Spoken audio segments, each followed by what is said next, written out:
Right.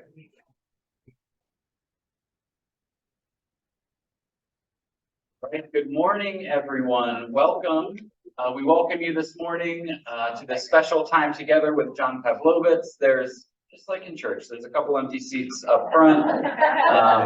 If we need some more chairs, there's some in the back you can grab. We welcome you this morning for being with us. John, thank you for being here. You've already been here a little bit. For those of you who don't know, John was with us on Friday night. We had the sanctuary was filled, a couple hundred people were here, and it was great to see everyone turn out on Friday night. And then yesterday, there was a number of us that were here within the congregation for a smaller, more intimate gathering in this space. And this morning, John has been gracious enough to share his time with us in this setting, and then will be joining us for worship upstairs. So just wanted to say thank you all for being with us. John, I'm going to let you introduce anything that you want to say about yourself, but I know many of you are here because you know who John is. So we thank you and are glad you can be with us this morning. Well, good morning. Would you all feel more comfortable if I was on the microphone, or can you do like that? You would like me on the microphone? Okay, let's do that. I have an outside voice, but I will. This feels so formal once I'm up here. I feel like I need to give some prepared remarks. But I wanted to thank you for inviting me into this community. It is a beautiful, life-affirming, joyful community. And many people in this country don't realize that communities like you exist. In the work that I do, I get to meet hundreds of people every day, and many of them used to be part of the organized religion, but they're not anymore because they feel like there's no place for them. They feel that the teachings of Jesus are disappearing in so many American churches, and they're always saying to me, if there was a church like this, I would come back to it. Or if there was a church community like this, I would consider it. And I want you to make sure that you understand that you are such a community. And it's really important, the work that you're doing collectively and individually. So what we're going to talk about today is how to make sure that you are not your own best kept secret. Okay, so we can start anywhere. I'll give you a little history. I have been ministering for about 27 years, and my journey actually began here in Pennsylvania.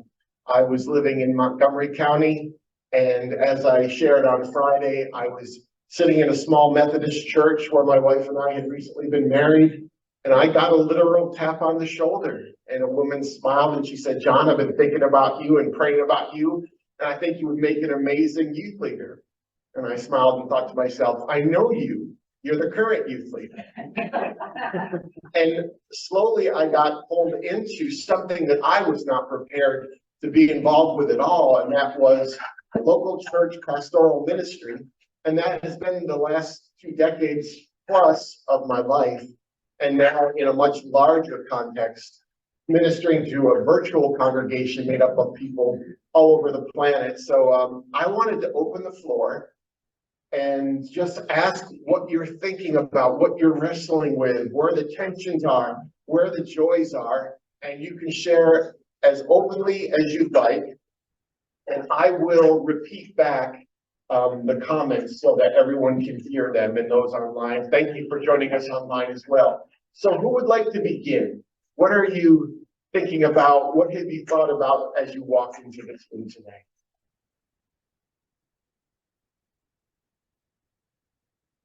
Have a good one. I am not afraid of awkward silences because I know these are the deepest contents of our hearts that we bring to a public space, and it can be a challenge at times. Yes, sir. This microphone won't amplify in the room. It's for the recording. Oh, okay.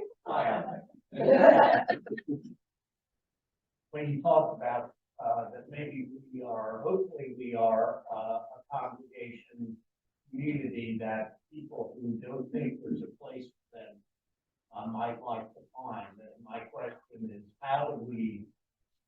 where do we find those people?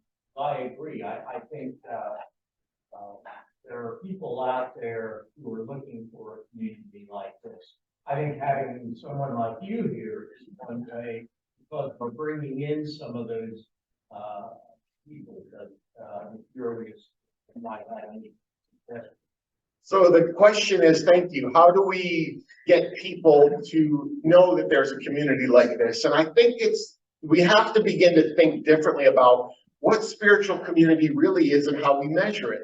Because for decades, we have measured spiritual community by who is in the building for this hour on Sunday.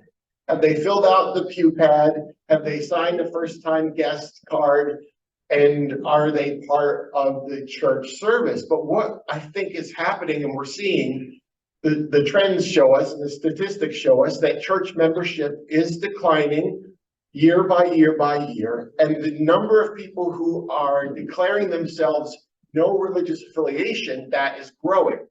So what we see is, though, doing the work that I do, is there are millions of people in this country who have deep spiritual beliefs, but they don't connect with the idea of the local church as we have always understood it. In fact, we all grew up with the church probably as the center of the community. And many people, that is not their story anymore. They don't even have the muscle memory that we have that says it's Sunday, we should be in a church. So if we're going to be a vital spiritual community, it means we reach people wherever they are. And I reminded everyone here the other day that you have 3 campuses as part of this community. You have this building where you do ministry and you welcome people. You have the local geographic community where people live and work and shop. And then you have the online community where you can reach millions of people. And so to always be thinking entrepreneurially about how you share what you have here, and also to begin to think about how you count people. You count them when you reach them relationally, when you meet their needs, when they find that they can be vulnerable with you in some forum, or they can be helped, or they can participate. One of the truths that I've realized doing this work is there is a commonality of people, whether they're religious or not. Everyone wants their lives to matter. And so we get to invite them into making that meeting happen. So we begin to think about each of you have a circle of influence. You have people that you know at work or at school and people in the neighborhood. You begin to invite them into the work of this community, not into the building. We don't have to get them to join the church. You get them to participate in a beautiful movement, okay? And so that's some of the ways I think we can do that. And to realize that there are no rules.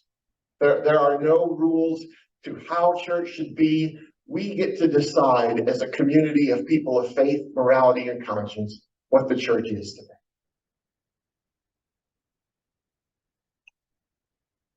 Jason's going to get his exercise. Good morning, cardio. Okay, so I was here Friday evening and I had no clue who you are or what you do. Me either. But you said some things that I found interesting. I think one of them was that our beliefs are influenced by our fears. And you also talked about a story about a friend who was not suicidal anymore, they were homicidal, which I can identify with. The homicidal part. But be just as happy to tell all those other people go someplace else and live on their own. How do I deal with that?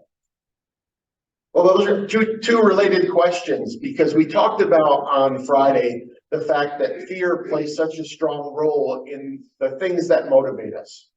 And that if there is a spirituality or a religion that is fueled by fear, and you are steeped in that for decades, and you have media that tells you that you need an adversary or there's always an enemy encroaching, then you're always going to be in that defense posture, and your faith is going to be oppositional. It's going to require that energy.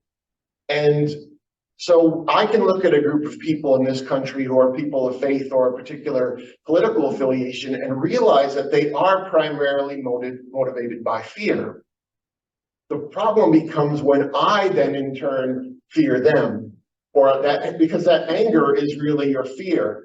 And so what we want to do is we have to appeal to the highest parts of our nature and to what our faith aspirations are and say, this is where the rubber meets the road. It's easy. I'm going to tell you in Sunday morning in a couple minutes up in the church. It's easy to love the least of these, and it's difficult to love our enemies who may be preying on the least of these. And how do we balance these very different impulses? And the way we deal with it is to realize that all the forces that play upon you, grief, fear, loneliness, those are playing upon the people that you are across from. The challenge is to let them know, and I try to let people know who believe that I'm the enemy. I try to let them know I am for them. I don't just want better health care for my family, I want it for theirs.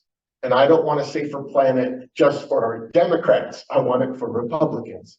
And I want these things, I want great schools for your kids as well as my kids. And that's what we have to do, is because the political leaders and the theological leaders are leveraging that discord. And so what we have to do is try to get around that and reach the people who are under their influence.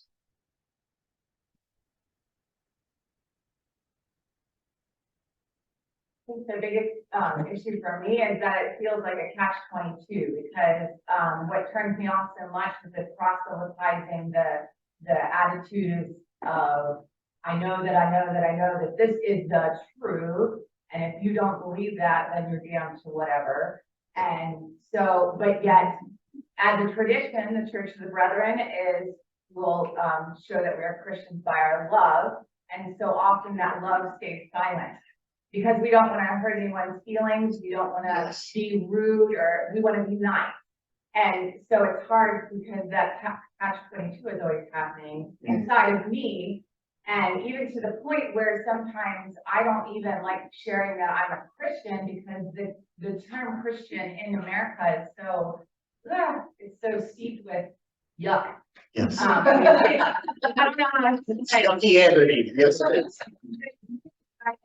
That's always playing inside of me, because I do know that we have a beautiful community here, and I love to share it with others, and yet I don't want to come across as proselytizing or getting in anyone's face. So that's a difficult dynamic for me to play out in my mind. Okay, could most of you catch that? Okay.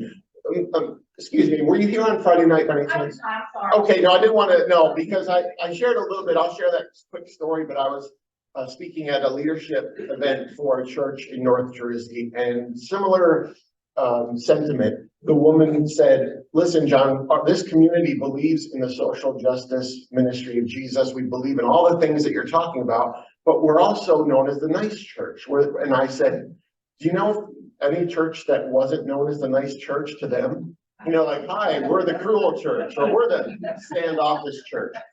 But I said to her, you know, she said, we want to be known as nice. And I said, well, you could be nice, or you could be Christ-like. Christ was loving, fiercely loving. He had a ferocity for humanity. And that meant that he was bold in ways that brought turbulence.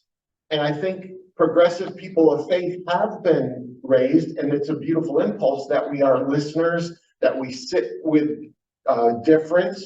But what that often means is we can be passive. And I want people to understand that you can be loud and loving at the same time.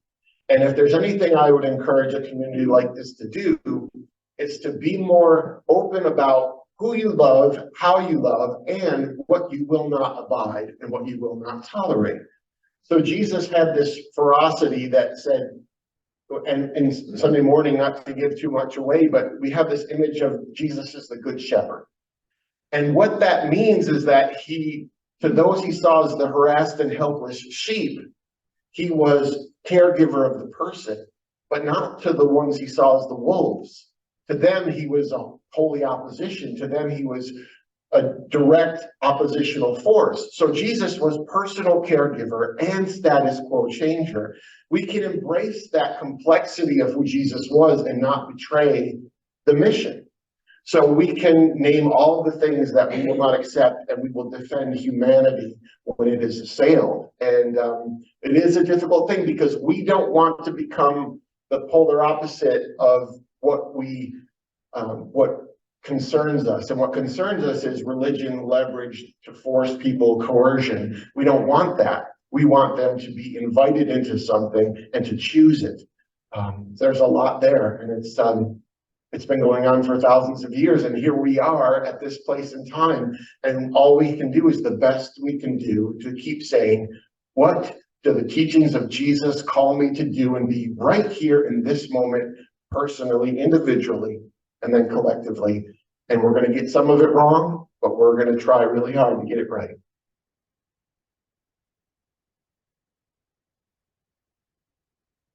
Your previous response before this last one talked about how both sides want great schools.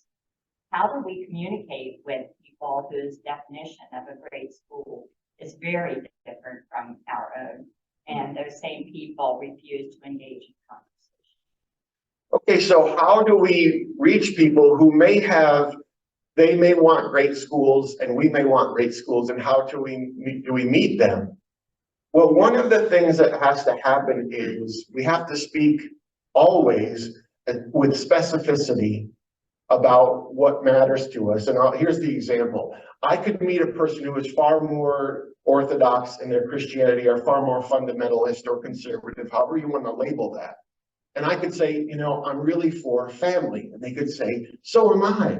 And we think that we agree because there's this dangerous ambiguity. But then when I say, I believe family includes people who are LGBTQ and those they choose to be their partners and how they choose to raise children, and then they can say, whoa, wait a minute, that's not my idea of family. So we have to get into the specificity of all of this stuff.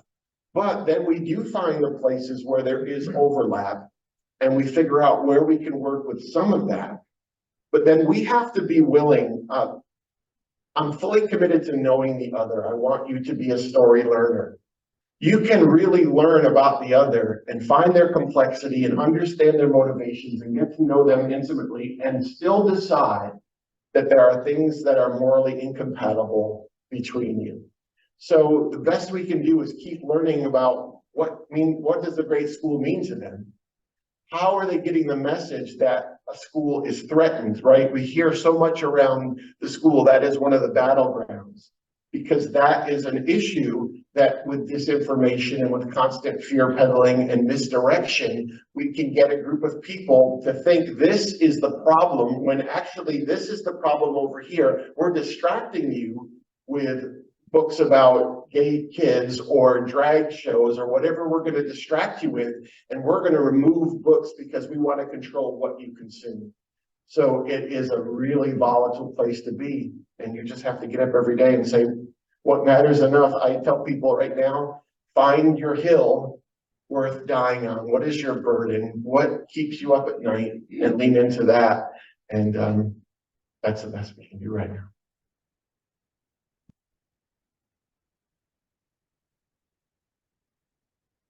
I want to go out of sequence and push back to your first response to the first question. Sure. About online community. Sure. I know how to do in-person community, but I don't always do it well because I'm an introvert. And I get home and I realize I should have spoken to that person because I know there's something going on. Mm-hmm. I have no idea how to be in relationship with somebody in the United Kingdom or from Philadelphia, but I don't know anything about them, but they're part of our community. Sure. How do you do that? Okay, how do you relate, or how do you build community, or you minister, or however you want to frame it, with people that are online? And I'm a serial introvert, so I've really chosen a terrible profession. But for me, actually the online space is the easiest place for me, because what you have with your Facebook page or your Instagram account is you have a mechanism by which you can reach your tribe of affinity who is not connected to you geographically. So we are meeting people right now from all over, and you're simply perpetuating whatever message you want to. So it's really about that page that you have being a space for you to say, this is who I am, this is what matters to me, and I'd like to engage in conversation. So there's no mystery to it. It's no different than if we're in a room of people and you say, how can I get to know this person? You ask questions, you're in a posture of curiosity, you find out commonalities, and you simply live life alongside them virtually. We have a community called Empathetic People, and we're people from all over the world, and we have become a true community that supports one another.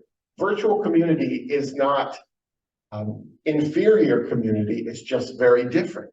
But the fact that social media works, the testimony to that is that we're all here right now. Because no one here at this church would know who I am, and I wouldn't know who you are, and we are able to connect in a deep and meaningful way. So I just say be a little fearless. And the difficulty with social media is, if you meet someone right now and they are a little bit different from you, you're going to navigate those differences in a humane way. But if you encounter that person online, it's kind of like meeting them on the highway. You know, if you bump into someone on the sidewalk, you both say, oh, excuse me. But if you almost bump into someone on the highway, there are choice words and hand gestures. And so that's what social media can be. It can be more the highway than the sidewalk. One in the front here? Oh, I'm sorry. So one of the reasons that I am part of this church is because they are affirming, and I want a faith community that is affirming. The hill that I'm going to die on is LGBTQ rights. I have LGBTQ family. My fear is always that there is an opposition, people who want to erase my family.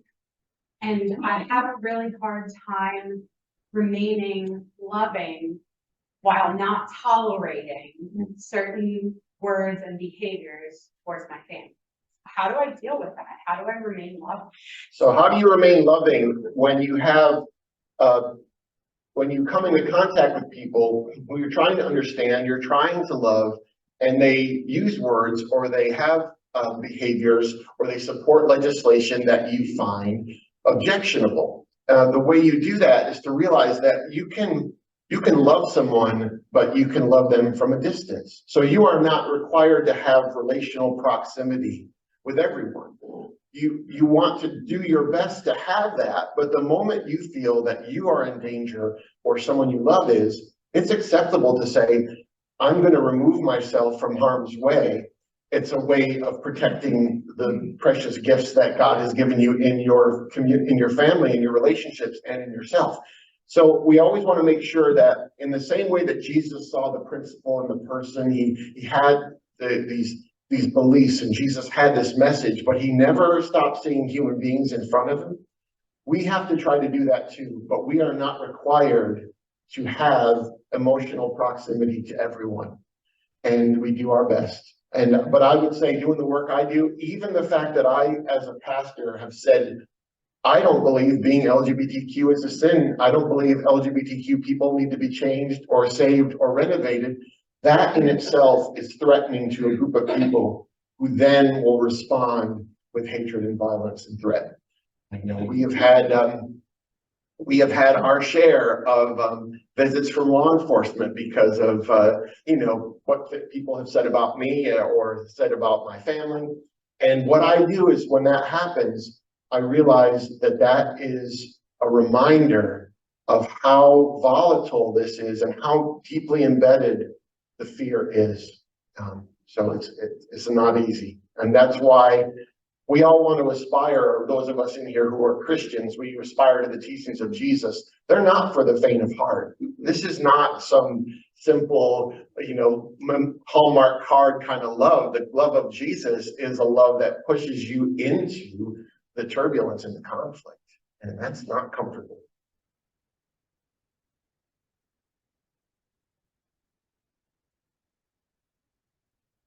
My heart was now in the book. To be in church, you know, I'm hearing people say things that are in my heart. To see you online, that's how you make it every year. I couldn't believe it when I saw this is happening. And church brethren, I've been searching for the last 2 years. Since 2020, I have gone through so much, you know, asking, who am I? What do I believe? where am I going? And I found you on Facebook. And it gives me hope in humanity. That there's people that feel the way I do. And I have to come out on Facebook, but I'm taking this like break from it, and I had to remove myself for a time for spiritual, healing. I'm having trouble feeling like I'm coming out into what I really feel, because so many people around me, in my community and my friends, are evangelizing. A lot of things that they post, like fear-based, like this picture of a lion and his teeth growling, but that is not the Father that I know. And I don't know how to be brave and to show my real feelings to other people. I feel like I have a fear of retribution, and if I want to change my political party because of my new feelings and where my heart is leading me, I'm scared to death that something will happen to our house or our family or our cars. Yeah. We live in a country, and I'm afraid. Well, first of all, thank you. No, and thank you for you have been brave to come into a community like this, not knowing anyone. So first of all, thank you for doing that. And where you are is where so many people are. The conversation about faith has been commandeered by the people who are the loudest. And that right now, most people see Christianity in America, and it is this predatory, exclusionary, angry movement. And so there are millions of people like you out there. The question becomes, do we want to live our lives as fully authentic human beings who may not be accepted by our tribe of origin, or do we want to be partially sanitized, edited versions of ourselves and have a conditional community? We talked about that earlier. Spiritual community of all kinds is powerful because we crave that connection and that intimacy. So you've developed that with your friendships and your local church or whatever group, your neighborhood. There is a risk when we begin to walk fully into who we are and what we believe that we are going to lose some of those connections, and it will be traumatic. It will never be smooth or easy. There will always be someone who will say, you're this, you're a backslider. I have heard everything about myself, every horrible thing that you could ever hear. And then there's people who aren't in my family.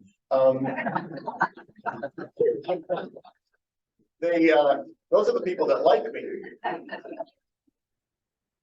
I've lost a lot of friends and family members who are different toward me, but I decided that I would do my best to be open about why I believe what I believe, and to be reasonable in hearing others, but then to decide that if that relationship has to die for me to walk fully into what I believe, that's the acceptable collateral damage. Because in my case, I wrote a blog post called "If I Have LGBTQ Children," and that brought me into a national spotlight. It went viral and reached millions of people.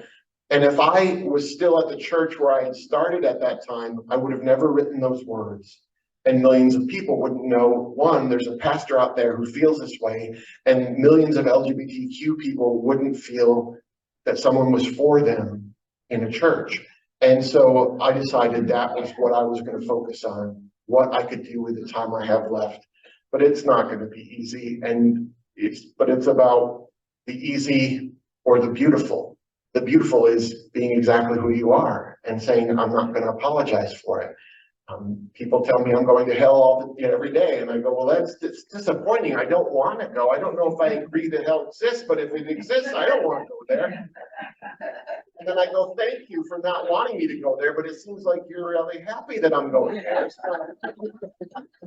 How should I feel?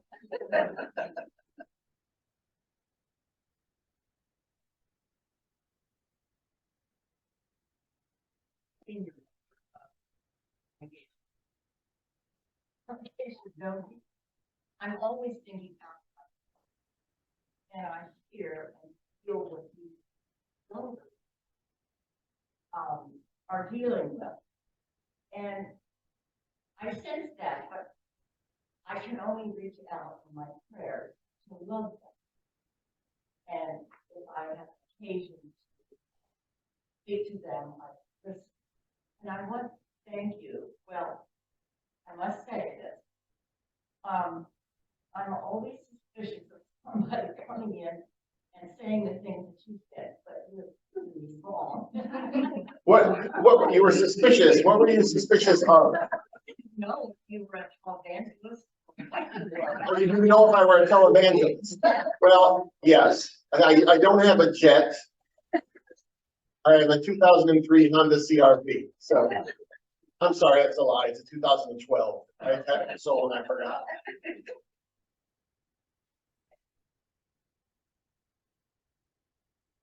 I have broadened my thinking. I always thought that in such a good way, not a public mind. And I thank you for that because it affirms where I am. I'm still questioning. Sure. I was diagnosed friend. Born whatever in the church. And I know that, but I've always been questioned. And I still question. Oh, Well, and I think when I get to St. Peter's, I'll say, oh, wait a minute. Ms. Anna. Here. well, I just wanted to say that. thank you. As encouragement to what I'm hearing. That's the only way I can throw out to these people, maybe. Well, I'm grateful for that you found encouragement in the words. And the truth is, you talk about, I'm still working, I'm still questioning, and we all are. And the difference between this gathering and maybe a gathering in a community that is more conservative or orthodox, or whatever you want to label that, they are living with the idea that certainty is sacred. And questions are a place of moral failing or doubts. When you can admit, though, because the people in those churches have all the questions and doubts, but they don't feel that they're in a space where they can do that. And we do. We are in this place where we can challenge and ask. And I always tell people, if God is God and God is not threatened by our questions or worried about our vacillation, or even the times we lack faith completely, because for God to be whoever God would be, that God understands why. And so, but I would say to you that the work we're doing is big and it's distant, but we talked about it on Friday. It's close and it's here and now. And that's the best we can do, is to honor whatever we believe on a given day. You know, doing this work, it's funny because not only you talked about worrying about family members or friends when you begin to come and share your truth. Well, I go to a family gathering and everyone knows everything about everything I've ever believed because I've got 1,500 blog posts that they've read, or they've read 3 and that's enough for them. So I have a disadvantage in that people come when I meet them and they're already, trying to figure out how they're going to respond to me. But we get to meet people and they're not in a defense posture, hopefully, and we can quietly begin to get to know them. So I'm glad you're finding some hope this weekend. Friday, and we had told a story about having sitting with a young woman, and there was a man outside protesting saying that she was an abomination. And I was thinking about, where do you pull the love and the empathy from for people that are actively doing something that harms you, like physically? Like I struggle with, where do I pull that love and that empathy from when they're doing something intentionally that causes you harm? So the question is, how do you manufacture or create or respond in love to someone who's doing physical harm to you? Well, there are 2 pieces of that. There is a physical presence that is threatening to me. That's something that I'll have to live with, right? If someone's screaming at me or they've got signs, But doing this work, I'm cognizant of the fact that as a white cisgender heterosexual man, I'm not going to face the same opposition that I would be if I were a young transgender human being. And so I never want to ask a vulnerable, oppressed, marginalized person to go to battle in that environment. I want to stand in that space as an ally, as an advocate. So it's a different question for me than it would be for them. I'm not requiring, all this, the way this works is we are all in a different space, the kind of people we are, our personality style, whether we love conflict or we despise it. I actually despise conflict, which is really strange because people think I invite it. And I think it's about just trying to be wise in the moment and say, right now I feel strong enough emotionally, physically, spiritually to engage this. And other times I don't, and it's okay to say, I need to step away for a little while. I need to remove myself from threat or the noise.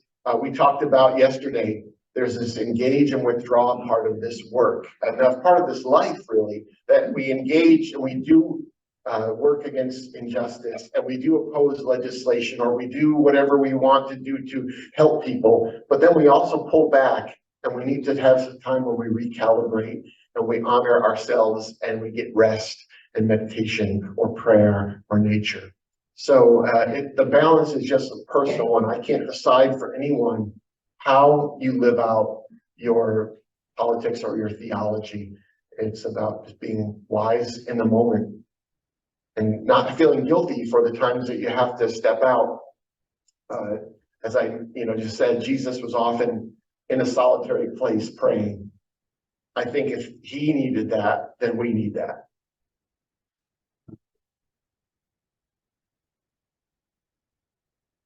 So my question is about kind of there are a lot of issues with refugees and immigrants who are coming into our country.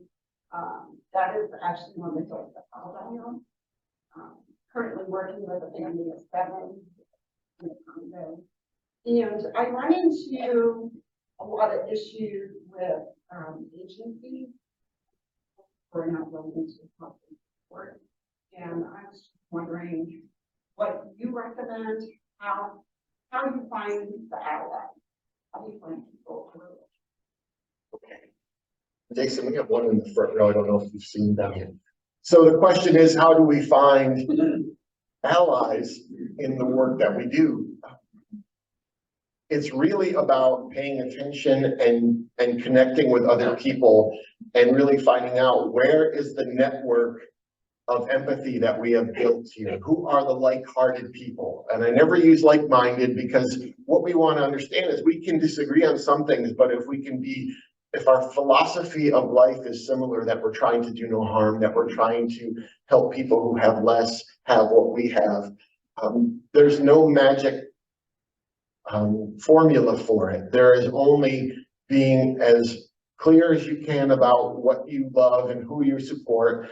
Social media, to go back to that, I went to an engagement in Florida. I was speaking to a political group there, and they were a left-leaning political group, surprise, but they were there. I was there to encourage them, and they said, John, we actually came together because of Donald Trump. We celebrate Donald Trump.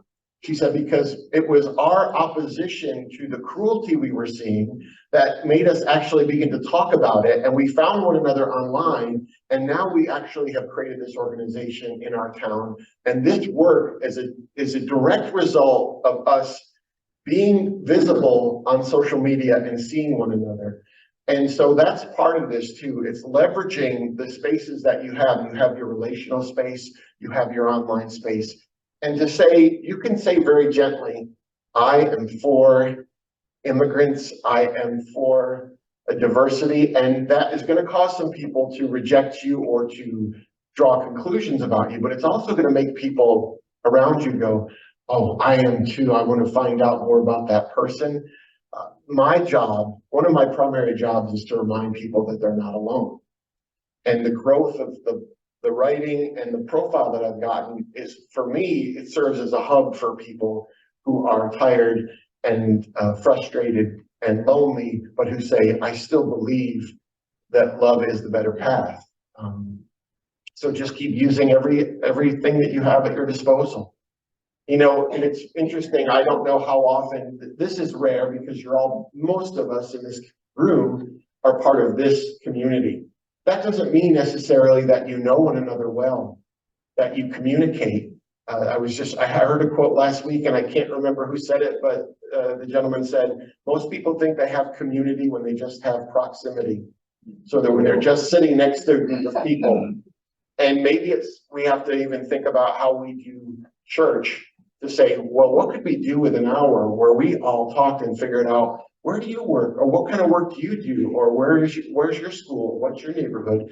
Oh, you're on the school board, or you're running for school board. Well, and you begin to draw those connections. So part of it's about really investing in deep relationship.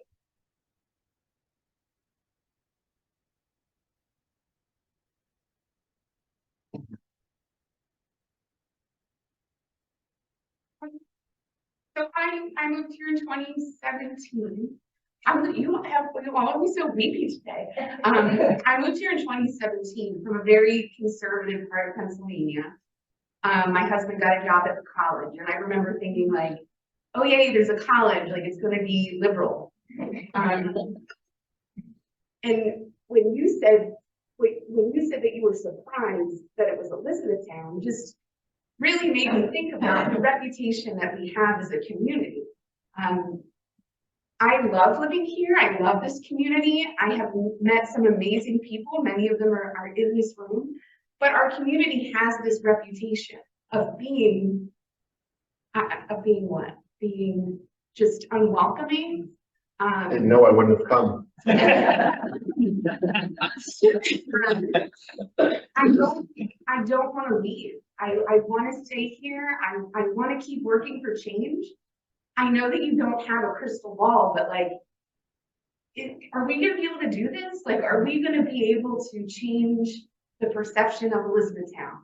I think the answer is yes, but I just need to hear from you. Okay. No pressure. Yeah, that was an easy one.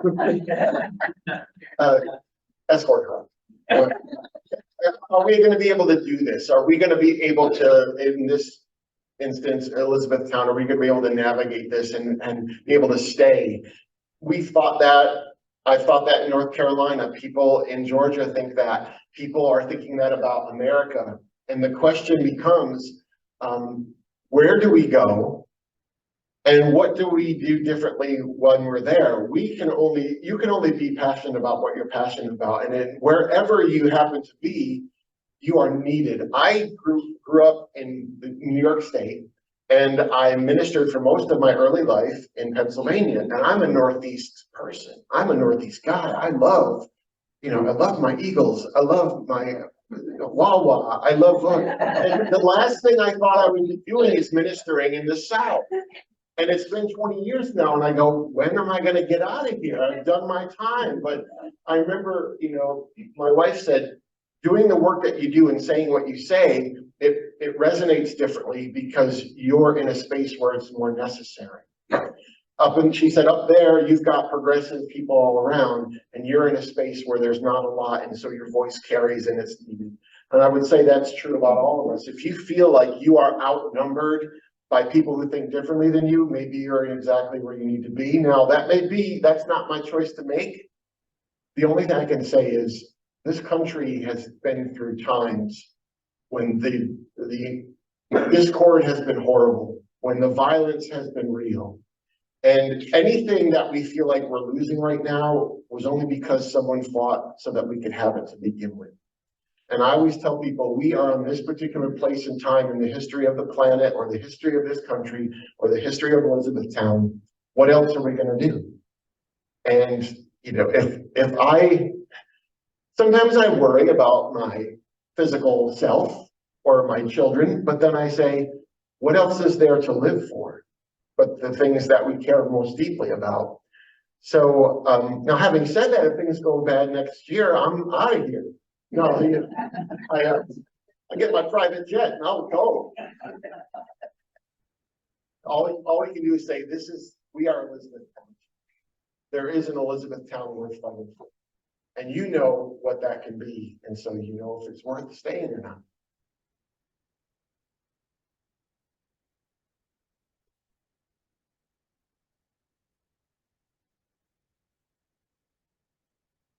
My question is, I think probably everyone in this room knows at least one person who has fallen deeply into the Trump cult.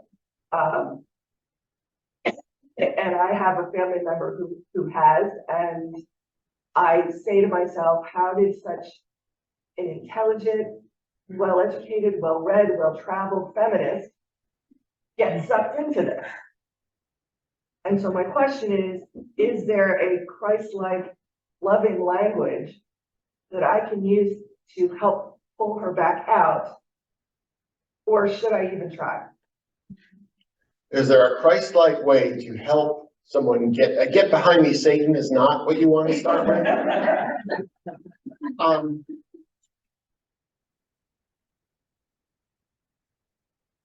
When someone is in a cultic movement of any kind, they have lost sight of objective reality, and they have been manipulated to the place where they no longer see outside of their environment.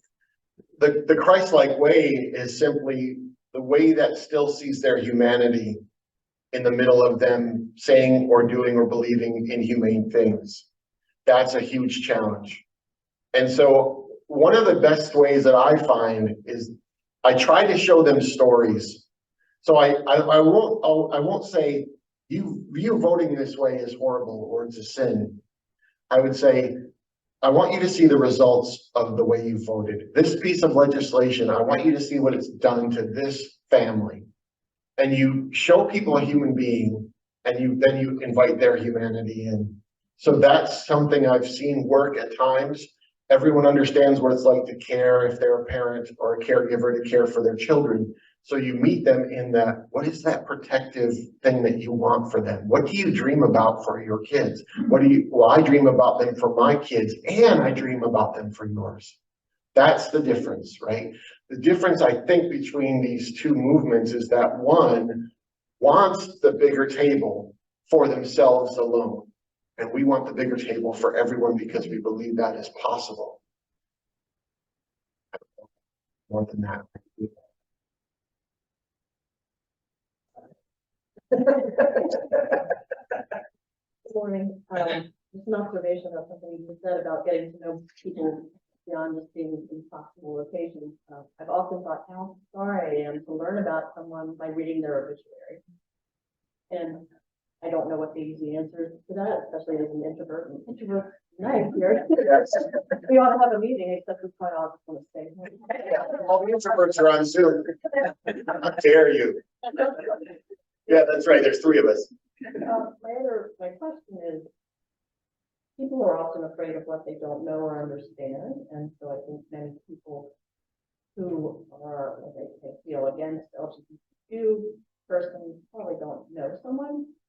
But that also goes another way, that we don't know sometimes people that are in more conservative churches in our area. And should we be taking steps, or in your travels, do you know of churches who have taken steps to try to get to know them as people? Or in a meeting, in a picnic, or like how can we get to know them so they see us as people and we get to know them?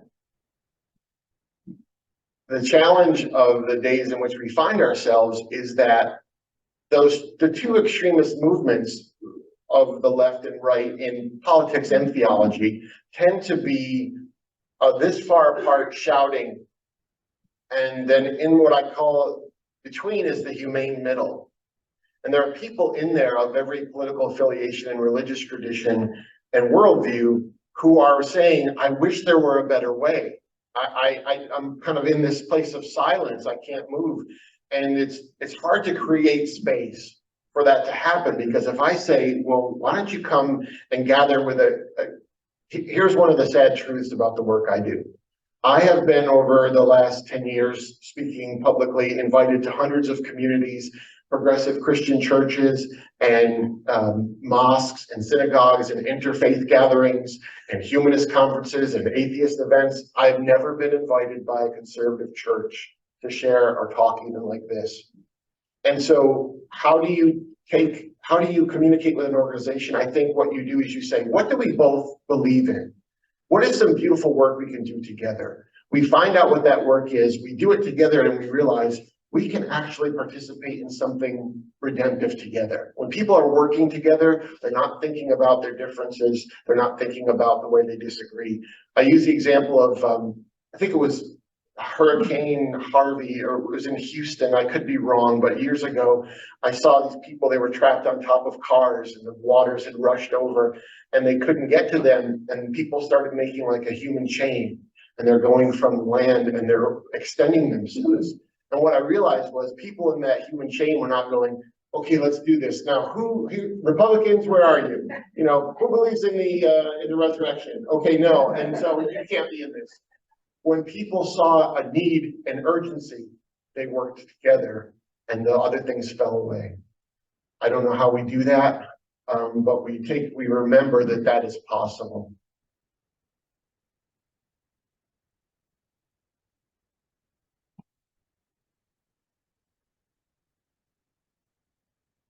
Thank you for letting me comment, but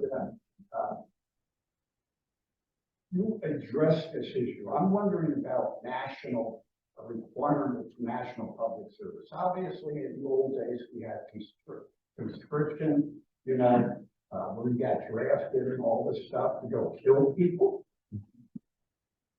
Some Western countries, I don't know which ones, I think Israel has, right? You have to have 1 day a year, 2 year of public service. Get you out of the community so, you know, somehow, and go serve someplace else. Meet people, and it's actually, you know, it's not necessarily on a volunteer basis, but it's for the good of the world, it's good for the community and so forth. Anyway, I mean, you just spoke about it. Yeah, I can't speak to sort of national policy or what I would advocate for, but what I would say is, for me, going from Syracuse, New York as an 18-year-old to the center city, Philadelphia, my world expanded. And with that expansion, as I said, came better stories. And with those better stories came better questions. And then it started this, you know, this movement in my life that shifted me, that was a pivot point. That would be great for everyone to experience in some way, something outside of their geography or their known or their bubble. And I don't know how we do that, but that would be a beautiful experience. Having two teenagers, I realize most teenagers, if they're not in a really specific fundamentalist religious environment, they're far more open to difference than another generation, because they have the internet, because they've been exposed to every sort of idea. They meet people from all over the world. So travel is huge, education is huge, new experiences. It's hard to force people to do that. It's because you want it not under the idea of the military or something like that. If we could say there's part built into your education, a college education is a semester abroad or a semester, what a beautiful thing that would be, because it's always going to make us better.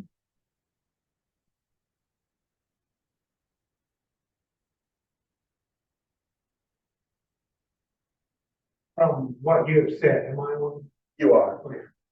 From what you've said and what I've heard others say here this morning, in this sacred, I would say, space, safe space, I've been near tears a number of times. And as I notice people around me, tears are right there. So I just want to thank you for helping us cry together and deal with what's important, deeply important, and a way to help heal some of our own existential contemporary wounds that I'm very much aware of. Thank you. Well, thank you. I joked on Friday that when I meet people, many of them start to cry, and I don't take it personally any longer. But you're right, these are things that are not easy to talk about, and there's not often we feel isolated, or we feel like we have to couch our language, or we have to be careful. And when we can just come into a place where we are seen and heard and respected, there is an exhale that happens. And that's where the tears come. It comes from the exhale. And that's what we want to give people. Like, imagine if millions of people in this area could begin to experience that through the work that you do, not just here, but through your lives. See, what we have to realize is we represent thousands and thousands of people, our individual circles. And so we just use those. And there's no mystery to what. I was fortunate because I had written this piece of, I joke, this blog post goes viral. I'm on CNN the next day. Now, I had been fired from my church because of my outspokenness about LGBTQ issues and race and gender. And the church there rightly said, this doesn't fit, because I didn't. However, I write this piece that I could have never written any other way, just 800 words or whatever it was, and I released those words into the world, and they reached millions of people. The next day I'm on CNN. Under my name it says John Pavlovitz, pastor, and I could have said unemployed and currently despondent. But what happened was I was given those 800 words, and they released into the world. They did whatever they're going to do. So I had no marketing campaign, I had no financial capital, I had no real plan other than I said, I'm going to get up every day and do what I've always done, which is care for people and ask the questions that I have. I was given a gift, actually. I could ask anything and say everything. And when we can do that, wherever we are, it's the better path. So I'm just grateful that we're able to be here together.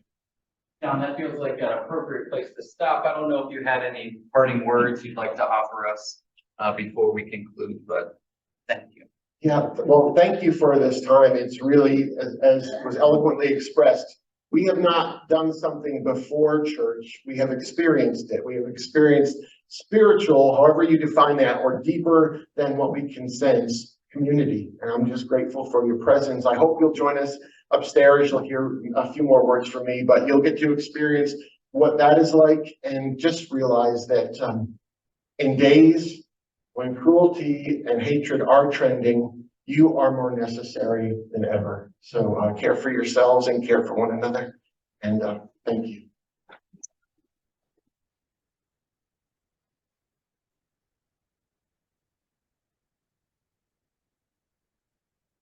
I just wanted to quickly, briefly say almost what John just said, but just a reminder that we are going to begin worship in about 15 minutes. You are all invited to join us upstairs, and John will be available after the worship service. We need to whisk him away right now, but if you would like to meet or have something to say to John, or would like to have a book signed, feel free to do that right after worship. We'll find a space available upstairs. And there are books that are available for purchase over there. Those will also be available after worship as well. So thank you. We hope to see you in the sanctuary.